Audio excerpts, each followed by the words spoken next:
Alors, chers étudiantes et étudiants SMC4 et SMP4, bonjour. Encore avec vous, Madame Laalaoui Belghiti. Cette séance, c'est la dernière séance de TD de cristallochimie qui va être consacrée à l'explication du dernier exercice de votre série. C'est l'examen de l'année dernière, l'année 2019-2020. Et comme vous voyez, l'examen, il est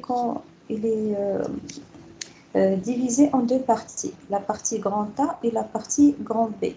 Et je vous conseille à chaque fois, que ce soit l'examen de cristallochimie ou autre chose, il faut toujours lire l'examen en entier avant de commencer à répondre aux questions. D'accord? Et là, si vous lisez par exemple la partie grand A et vous avez des problèmes, allez à la partie grand B, parce que ce sont deux parties séparées qui n'ont rien à voir l'une avec l'autre. Vous pouvez répondre, par exemple, commencer par A ou vous pouvez commencer par B. La partie A ne va pas influencer. Par exemple, si je ne sais pas résoudre la première partie, je vais à la deuxième partie. Il faut juste ne pas baisser les bras. Il faut toujours essayer de lire la totalité pour pouvoir savoir comment se comporter avec l'examen. Alors, je vais regarder les questions. Donc, la partie grand A, elle concerne le germanium. Il cristallise dans une structure type diamant, avec un paramètre de maille A égal à 566 picomètres. Alors, la première question, c'est représenter la maille en perspective. Vous voyez, donc c'est pourquoi je vous dis toujours, s'il vous plaît, lisez bien et révisez bien vos leçons, parce que pour un étudiant qui ne connaît pas cette structure, type diamant, il ne peut pas aller plus loin. Ça y est, pour lui, ça y est, c'est le blocage, c'est la panique, ça y est, il dit, voilà, j'ai perdu l'examen. Peut-être qu'il ne va même pas lire la partie grande B et savoir qu'il peut avoir au moins l'autre moitié de l'examen. Donc, il faut connaître le type diamant, parce que si je connais le type diamant, je vais faire la suite. Les atomes, je vais dans le type diamant, je vais juste remplacer, et là où se trouve le carbone, je vais mettre le germanium, c'est tout. Alors, je vais aller à la partie, non, je vais aller à la partie solution, et on va voir les questions une par une. Alors, la première question, comme nous avons dit, c'est représenter la maille en perspective. La structure diamant est constituée d'un cubique à face centrée d'atomes de carbone, donc les sommets sont occupés et les centres des faces, et aussi des atomes de carbone qui se trouvent dans la moitié des sites tétraédriques d'un CFC. Donc pour le germanium, je vais faire la même chose. Je vais remplacer tous les atomes de carbone par les atomes de germanium. Donc, je vais mettre le germanium dans les sommets, dans les centres des faces pour constituer un CFC, puis je vais remplir la moitié des sites tétraédriques. Les sites tétraédriques, comme vous savez, ils se trouvent dans le plan 1 quart et 3 quarts. Et puisque je vais occuper, normalement, on a 4 dans 1 quart et 4 atomes dans 3 quarts. Mais puisqu'on va occuper la moitié, donc on va juste mettre 2 dans un quart et 2 dans le plan 3 quarts. Et n'oubliez pas de les mettre les plus loin possible les uns des autres. Donc ce n'est pas la peine de mettre 2 qui sont très serrés entre eux avec le gène stérique ici. Et je laisse toute cette partie vide. Donc je vais occuper cette partie-là qui est 3 quarts, 1 quart, 1 quart. Et je vais occuper ici qui est loin. Donc il n'y aura pas de problème de gène stérique. Et si je remplis cette partie-là qui est dans 1 quart, 3 quarts, 1 quart, je vais laisser 3 quarts, 1 quart en X et en Y vide. Et je vais remplir l'autre petit carré qui a les coordonnées 1 quart suivant X et 1 quart suivant Y. Comme ça, les atomes qui se trouvent en 1 quart et les atomes qui sont en 3 quarts sont les plus éloignés les unes des autres. On a l'impression qu'on a ici 2 et 2 autres qui sont croisés. C'est comme si on fait une croix. ces deux-là avec ces deux-là. Ça, c'est la représentation de la maille en perspective. Après, la deuxième question, donner la projection de cette maille sur le plan 002. Alors, la projection, il faut d'abord savoir où se trouve le plan 002. 002, ça veut dire c'est un plan. C'est un plan qui est parallèle à l'axe des X, parallèle à l'axe des Y, parce que j'ai 0, 0, mais qui coupe l'axe Z en C sur 2. D'accord? Il va couper l'axe Z en C sur 2. Donc, c'est ce plan-là qui va être le plan de projection. Alors, les atomes qui ont la cote 0, ce sont les plans qui se trouvent les atomes qui se trouvent dans ce plan-là. D'accord? Puis, nous avons les atomes qui se trouvent en haut et en bas. Il faut connaître de combien ils sont distants l'une de l'autre. Par exemple, cet atome-là, les sommets qui sont en haut, ils ont une distance avec le plan de projection. Cette distance-là, elle est égale C sur 2. Donc, je vais trouver des atomes sur les sommets, d'accord, qui sont à la cote Z égale à plus 1,5 et à la cote Z égale à moins 1,5. C'est pourquoi, dans la projection, vous allez avoir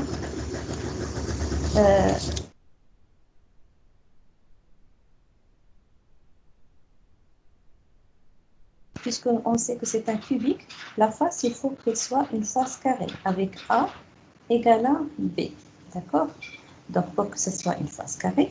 Donc, les sommets, comme nous avons dit, il y a à la plus 1,5 et moins 1,5 dans les sommets, puisqu'ils se trouvent distants de plus 1,5 et moins 1,5 sur les sommets par rapport au plan de projection.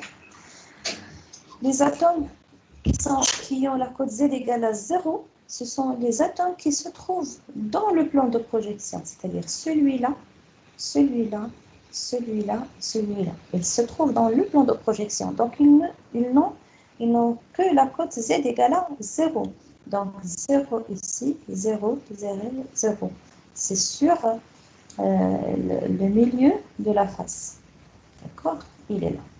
Alors que, qu'est-ce qu'on a oublié? Donc, nous avons mis les sommets et les centres des faces, le centre des 4 faces. Il nous reste le centre de cette face qui est en haut et le centre de la face qui est en bas. Le centre de la face qui est en haut et la distance qui le sépare du plan de projection, c'est cette distance-là qui est égale à C sur 2. Donc, c'est Z égale à plus 1,5. Et celle-là en bas, c'est aussi la distance Z égale la distance c'est C sur 2. Mais la cote, c'est Z égale à moins 1,5, puisqu'il se trouve en bas du plan de projection. Alors, c'est pour ça que vous avez ici cet atome, c'est le centre des faces. Les faces C qui sont perpendiculaires à C, donc à la cote plus 1,5 et moins 1,5. On écrit plus, moins 1,5. Donc, nous avons fini le CFC. Il nous reste maintenant les atomes qui sont dans la moitié des cycles tétraédriques. Donc, celle-là, par exemple, il est à 3 quarts de X et 1 quart de Y, mais dans le plan Y égale à 3 quarts. Y égale à seulement 1 quart. Donc, vous allez mettre là, X égale à 1 quart, le Y égale à X égale à 3 quarts et Y égale à 1 quart, ici. Donc, vous allez mettre cet atome-là avec la cote Z égale à 1 quart. Et n'oubliez pas que dans le plan 1 quart, le plan Z égale à 1 quart, vous avez deux atomes de germanium. Donc, vous avez un germanium là et un germanium de l'autre côté qui a celui-là, qui a les coordonnées X égale à 1 quart et Y égale à 3 quarts. Voilà, X qui est égal à 1 quart et Y qui est égal à 3 quarts. Mais la Z, c'est toujours moins 1 quart, moins 1 quart. Pourquoi le signe moins? Parce que cette distance-là qui le sépare du plan de projection, c'est C sur 4. Et puisqu'il se trouve, donc un quart, C sur 4, donc Z égale à un quart. Et puisqu'il se trouve en bas, on met moins. Par contre, les atomes qui sont au-dessus, en haut du plan de projection, ils sont positifs. Ces deux-là, par exemple, ils vont avoir Z positif par rapport au plan de projection. Donc, celui-là, la distance qui le sépare du plan de projection, c'est toujours C sur 4, mais en haut. Et là aussi, vous avez C sur 4, mais en haut. Donc, plus un quart, plus un quart. Donc, celui-là, il a plus un quart, et celui-là, plus un quart. Et les deux autres en bas, nous avons mis moins un quart, moins un quart. Est-ce que vous avez des questions à ce niveau-là avant de passer à l'autre question?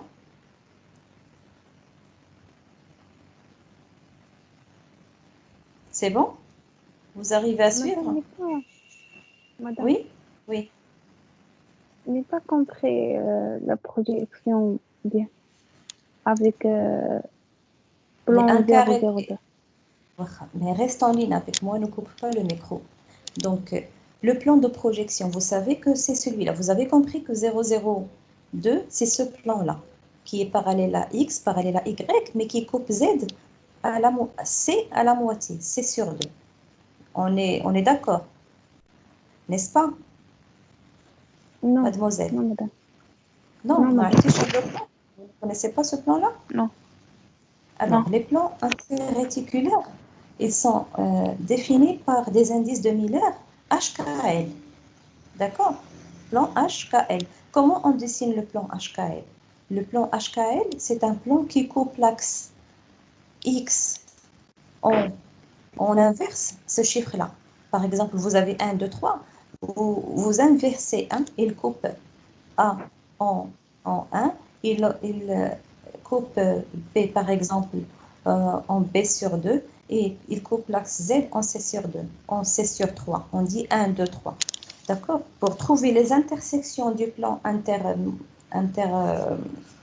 du plan où j'ai écrit les indices HKL, pour trouver l'intersection de ce plan-là avec les axes, on inverse. D'accord? Donc, celui-là, le plan 002, il va couper l'axe des X en 1 sur 0. Pour 1 sur 0, c'est quoi 1 sur 0? C'est quoi un? C'est l'infini. C'est-à-dire, il va couper dans l'infini. C'est-à-dire, jamais il ne va le couper. On dit qu'il est parallèle à l'axe des X, puisque ici j'ai un 0. Et il coupe, ce plan-là, il coupe B en 1 sur 0. C'est-à-dire 1 sur 0, c'est-à-dire aussi l'infini. C'est-à-dire, il ne coupe pas B. Voilà, donc on sait maintenant qu'il est parallèle. C'est un plan qui est parallèle au X, parallèle au Y. Donc, c'est un plan qui est horizontal. Il faut savoir où est-ce qu'il va couper, puisqu'il ne coupe pas X, il ne coupe pas Y, sûrement il va couper Z, n'est-ce pas? Il va couper Z. Z, il va le couper en C sur 2. Le 2, vous inversez. C sur 2. Il y en a C sur 2, C, c'est d'ici jusque là, de ce sommet-là jusqu'à ce sommet-là. Donc, si vous dites C sur 2, c'est ici.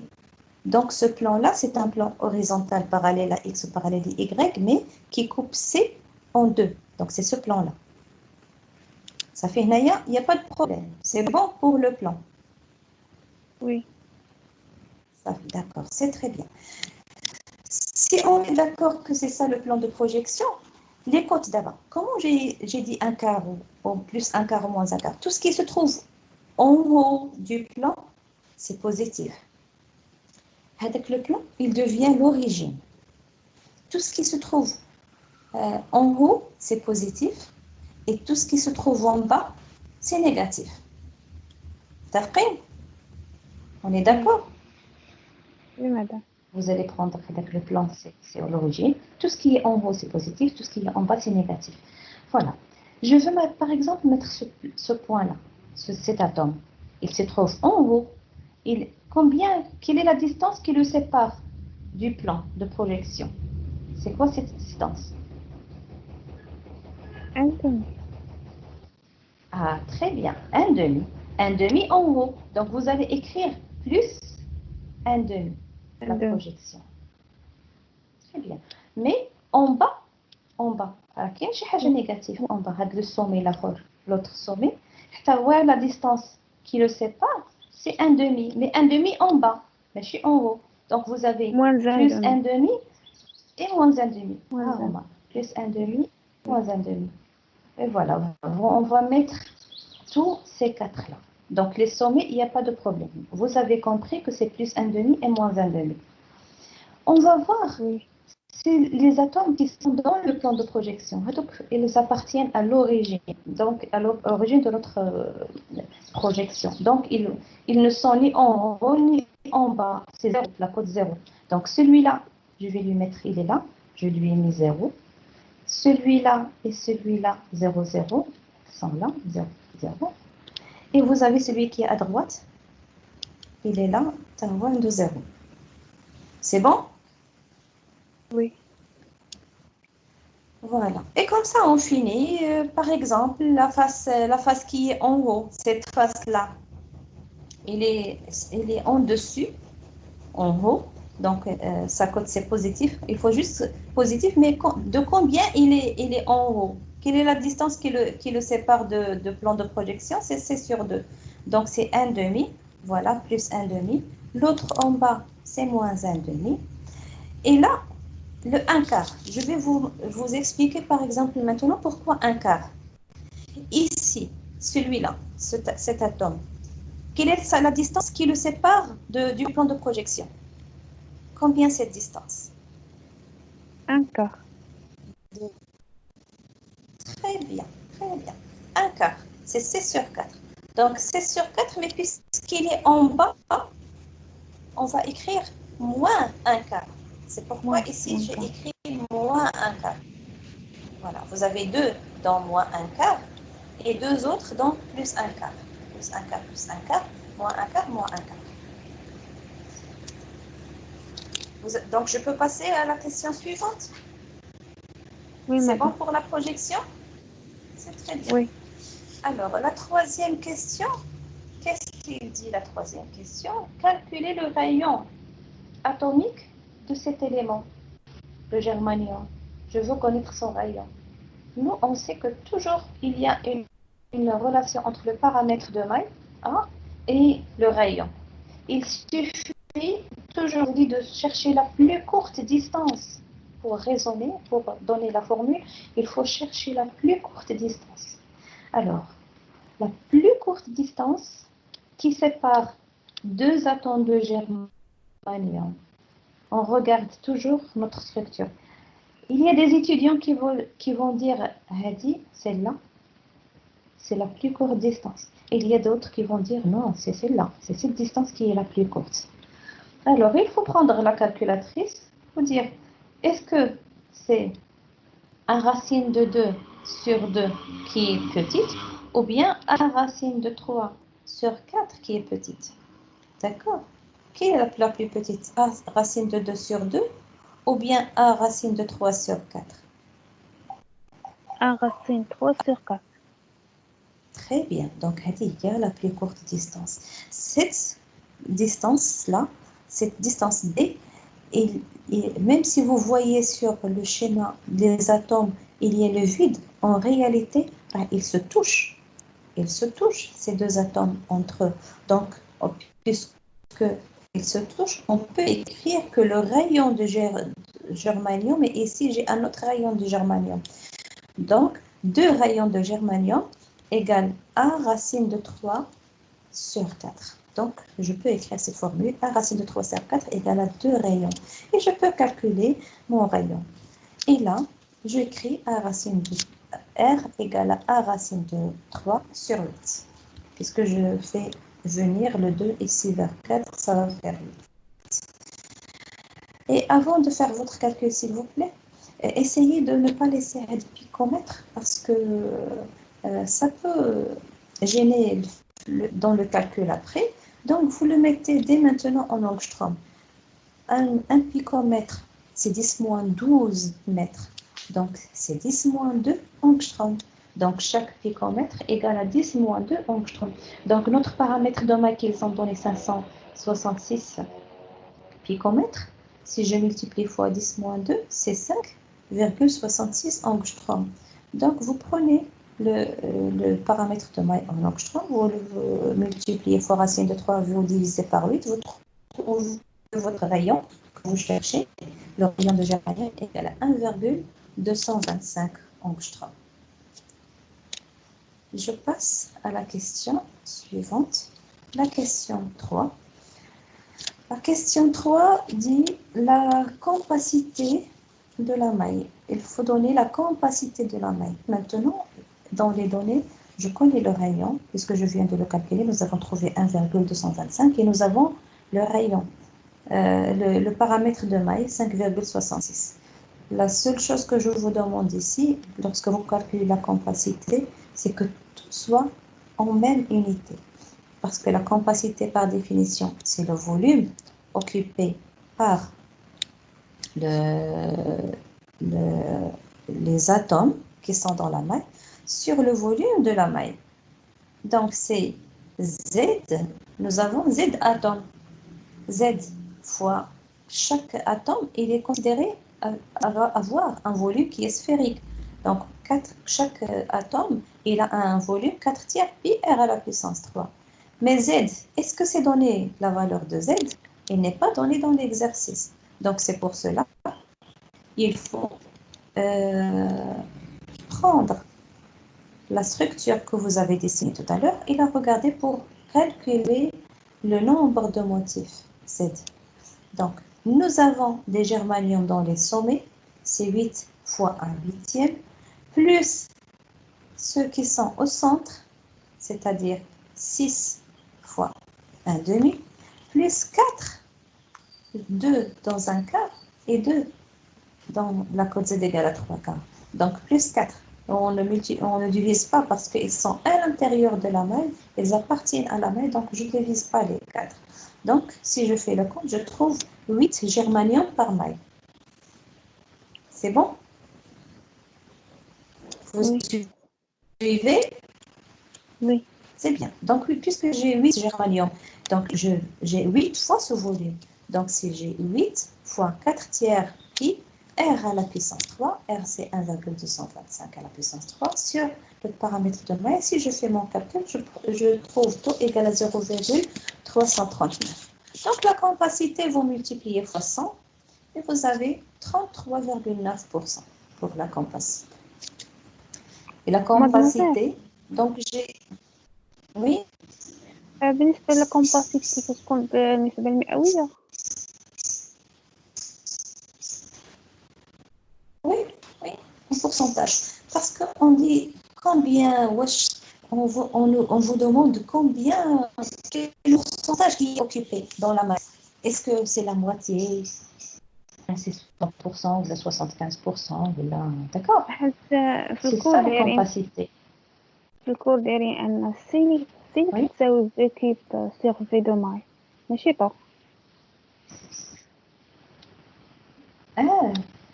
Il n'y a pas de problème. C'est juste une ration. C'est juste un rapport. Je divise le volume par le volume de la maille pour savoir combien. Et après, je multiplie fois 100 pour donner le pourcentage. Mais par convention dans la cristallographie, toujours la compacité, on la donne comme ça par pourcentage. Même si vous n'avez pas écrit et si vous avez donné C directement, vous avez mis C, c'est le volume occupé par rapport au volume de la maille. Et je crois que vous avez ici fois 100 le cours, n'est-ce pas? Oui. Non, la كايناش fois 100. Donc c'est pour ça, la compacité, c'est, j'ai multiplié ça fois 100.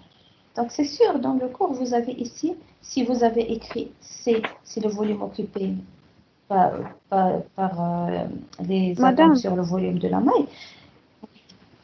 ما كايناش، كاينه غير سي كتساوي ما كايناش، كاينه غير طول كتساوي سي فوا 100 دايرين العكس. taux égal à 6 fois 100. Fois 100. Oui. D'accord. De toute façon, c'est un problème de nomenclature. Pour nous, la capacité, on la donne en pourcentage. C'est ce qu'on avait fait. Peut-être que c'est une erreur de frappe. Peut-être. Mais l'essentiel, donnez votre capacité, lorsque vous finissez votre calcul, donnez votre capacité en pourcentage. Vous allez dire, voilà combien j'ai occupé dans la maille.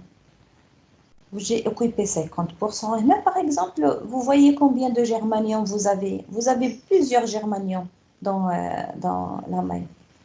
Mais lorsque je vois le volume qu'ils ont occupé par rapport à la maille, c'est même pas 50%. Même pas la moitié. J'ai occupé seulement le 1/3. J'étais 33,9%. C'est le 1/3 de la maille. Donc, j'ai encore beaucoup de vide dans la maille. C'est en pourcentage. Par contre, si je vous dis la capacité, c'est 0,33, vous n'allez pas vraiment sentir avec le mot capacité, le volume par rapport au volume de la maille. Mais si je vous dis, j'ai occupé 33,9%, vous avez une idée dans votre tête. Vous arrivez à imaginer que seulement 33% qui est occupé dans la maille. Et j'ai encore les 2/3 de maille qui sont encore vides. Et ça, pourquoi? Parce que le germanium, c'est un petit atome. D'accord? Il est petit. C'est pourquoi il laisse beaucoup de vide à l'intérieur de la maille.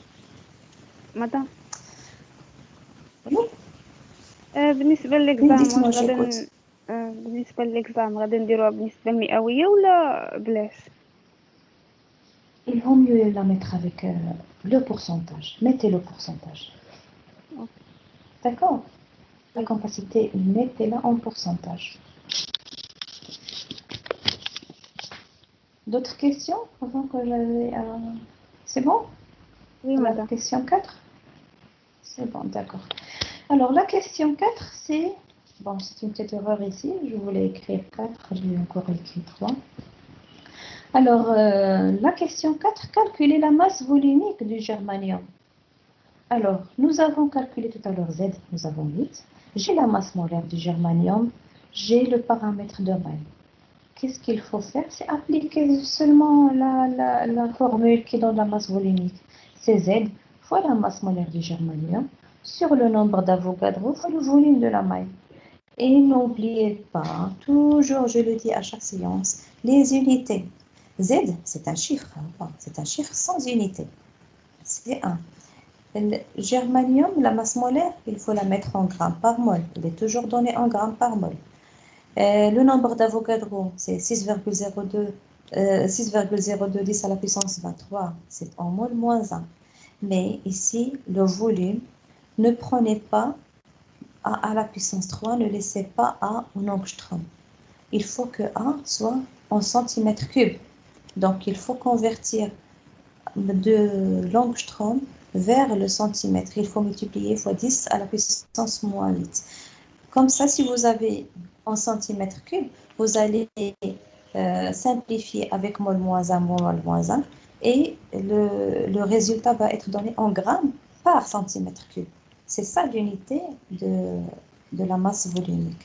Donc, vous faites 8 fois 72,64 divisé par 6,0210 à la puissance 23 fois A au cube, mais cette fois 5,66 multiplié fois 10 moins 8. Comme ça, elle est en centimètres. Et maintenant, je mets le tout entre parenthèses, je mets à la puissance 3 dans la calculatrice si je ne veux pas avoir d'erreur. Comme ça, j'ai 5,497 grammes par centimètre cube. Ça, c'est la masse volumique du germanium. Alors, la question qui va venir après. Ah voilà, non, c'est bon. Là, j'ai fini la partie grand A. Je vais aller à la partie grand B. Alors, la partie grand B, on vous donne d'autres informations. Donc, je reviens vers le TV. Voilà. La partie grand B, on va vous demander de faire autre chose. Là, on va parler de la cuprite. on dit que la cuprite, c'est un oxyde de cuivre qui cristallise dans une structure cubique avec le paramètre de May, 4,27, et dans lequel les oxygènes, ils vont occuper les sommets et le centre du cube. D'accord? Donc, j'ai les sommets et le centre qui sont occupés par l'oxygène. Mais le cuivre, qu'est-ce qu'il fait? Le cuivre, il va avoir les coordonnées suivantes. 3 quarts, 3 quarts, 3 quarts, 1 quart, 1 quart, 3 quarts. Et dans le plan Z égale à 1 quart, j'ai 1 quart, 3 quarts et 3 quarts, 1 quart. Et si vous connaissez ces coordonnées, ce sont la moitié des sites tétraédriques. Donc, apparemment, le cuivre va occuper la moitié des sites pour un CFC, ce qu'on appelle les sites tétraédriques. Maintenant, ce ne sont pas, on ne peut pas les appeler sites tétraédriques parce que l'empilement d'oxygène n'est pas un cubique à face centrée, c'est un cubique centré. Oui? Est-ce que vous avez parlé, non? Non. D'accord. Première question, dessinez la maille de cet oxyde et sa projection sur le plan X ou Y. Alors, je vais revenir à... Excusez-moi. Voilà. Donc, on va revenir à notre partie grand B. Voilà. Partie grand B. Et on finit la partie. Alors, la première question, c'est dessiner la maille et faire sa projection sur le plan X ou Y. Donc, ils ont dit que les oxygènes occupent les sommets. Voilà. En bleu, j'ai mis les oxygènes. Et au centre, voilà, j'ai mis un atome d'oxygène au centre. Et avec une autre couleur, nous avons mis le cuivre. Le cuivre qui va occuper le 3 quarts, 3 quarts, 3 quarts. C'est celui-là. Donc, non, celui-là. 3 quarts par rapport à X, 3 quarts par rapport à Y, et le plan Z égale à 3 quarts. Voilà, ça c'est le premier. Le deuxième, c'est 1 quart, 3 quarts. Donc, 1 quart par rapport à X, c'est ici. 1 quart par rapport à Y, c'est là. Et Z égale à 3 quarts. Donc, j'ai ces deux-là dans 3 quarts. Et en 1 quart, 1 quart, 3 quarts, je vais avoir 1 quart suivant X et 1 quart suivant Y et 1 quart suivant Z. Donc, c'est celui-là. Mais celui-là, il va avoir comme coordonnées 3 quarts. Donc, celui-là, j'ai dit 3 quarts en X et 1 quart en Y. Mais celui-là, il va avoir 1 quart l'inverse. 1 quart suivant X et 3 quarts suivant Y. Et les deux, ils vont avoir un quart suivant Z. Voilà, donc nous avons fini ces 4 atomes-là, nous les avons posés. Et comme vous voyez, la nature fait bien les choses. Les 4, ils sont bien, les 4 cuivres, Cu2+, et ce sont des cations, ils vont avoir tendance à se repousser et à s'éloigner le plus possible. Jamais on va avoir les 4 atomes de cuivre dans le même plan. Par exemple, ici, 4 atomes de cuivre et là, rien du tout. Donc, ils sont disposés de façon à avoir une très grande distance entre eux par rapport à l'espace disponible. Alors, la projection. Maintenant, la projection sur le plan XY. Alors, j'ai les sommets qui sont dans les côtes 0 et 1. Voilà, les sommets 0, 1, 0, 1, 0, 1. J'ai cet atome d'oxygène au centre, qui est les coordonnées 1 demi, 1 demi, 1 demi. Donc voilà, demi suivant, 1 demi suivant, mais je l'ai 1 demi, un demi. J'ai ces deux-là dans la 3 quarts, voilà, ils sont là. Et on va mettre ces deux-là avec Z égale à 1 quart. Voilà, ils sont ici. Et nous finissons notre projection. Cette fois, la projection ne vous pose plus de problème, n'est-ce pas, mademoiselle? Oui. C'est bon? C'est Oui. la projection maintenant, puisque le plan, c'est le plan normal avec lequel on fait toujours des projections, c'est bon. La deuxième question, quelle est la formule de la prise? On déduire le nombre de motifs par maille. La formule.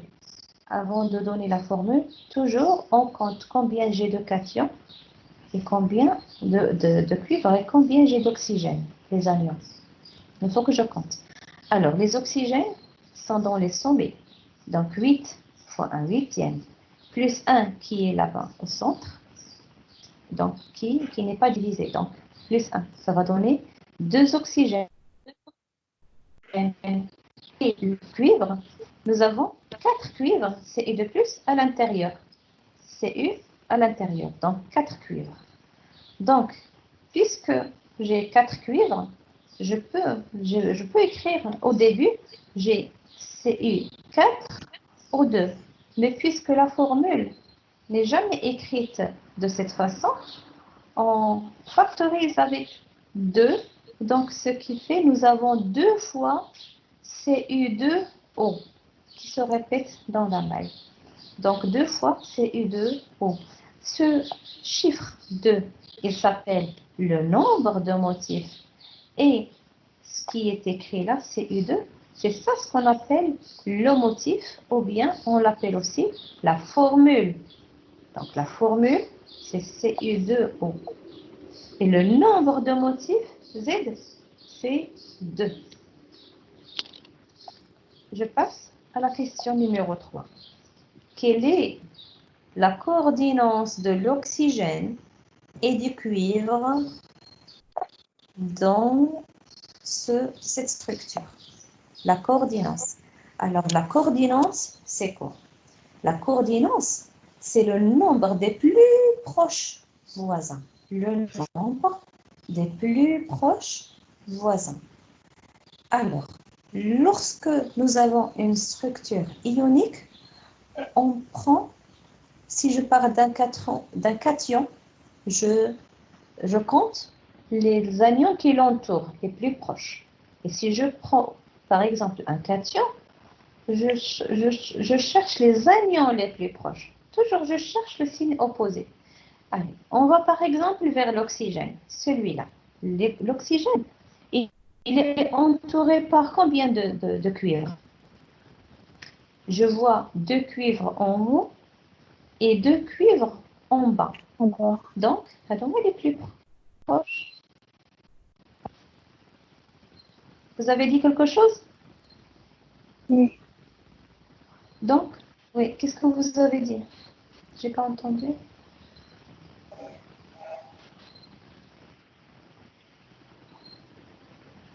C'est bon? Oui, madame.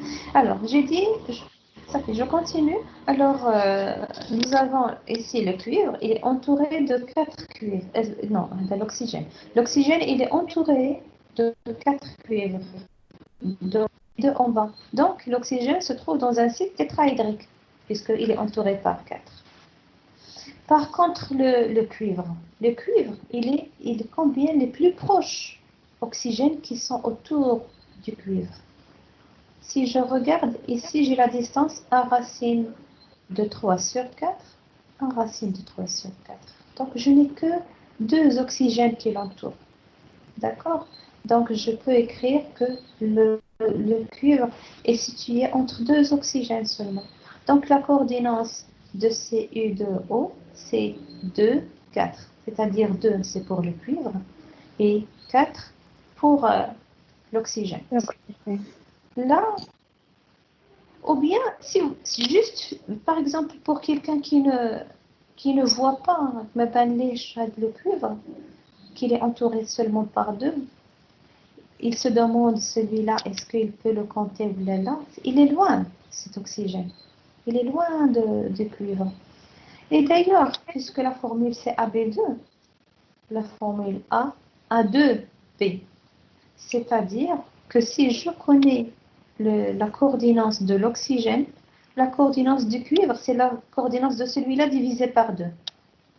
Donc, si je vois que, par exemple, l'oxygène, il est entouré par 4 et je sais au début que la coordination de l'oxygène, c'est 4, le cuivre, je divise ce 4 par 2. Et comme ça, je peux déduire la coordination de l'autre. Donc, c'est 2 et 4. Une petite remarque, entre parenthèses, pour répondre à cette question, vous n'avez pas besoin de redessiner la maille. Moi, j'ai dessiné la maille parce que je suis passée d'une diapositive à une autre et je ne vois pas le schéma. Donc, c'est pourquoi je l'ai copié ici pour qu'on puisse regarder ensemble. Mais sinon, pour répondre, vous écrivez juste ces 2 lignes, c'est suffisant. Il ne faut pas à chaque fois redessiner la maille. Avant de finir, donc la 4e question, c'est quoi? La 4e question, c'est calculer la masse volumique de la cuprite. La masse volumique de la cuprite, c'est toujours la même formule, Z fois la masse molaire sur le nombre d'Avogadro fois le volume. Z, nous avons calculé Z, c'est 2. La masse molaire de la cuprite, il faut la calculer 2 fois la masse molaire du cuivre plus la masse molaire de l'oxygène. Excusez-moi. Et là, pour le volume, vous aurez besoin de paramètres de maille. Et vous remplacez Z, c'est 2, la masse molaire 143, le nombre d'Avogadro et le volume, c'est A en angstrom, c'est je multiplie fois 10 moins 8 à la puissance 3. Et comme ça, je peux calculer la valeur d'euro, c'est 6,108 grammes par centimètre cube. La question numéro 5 est la dernière question de cet examen, qui est calculer la plus courte distance entre cuivre et oxygène.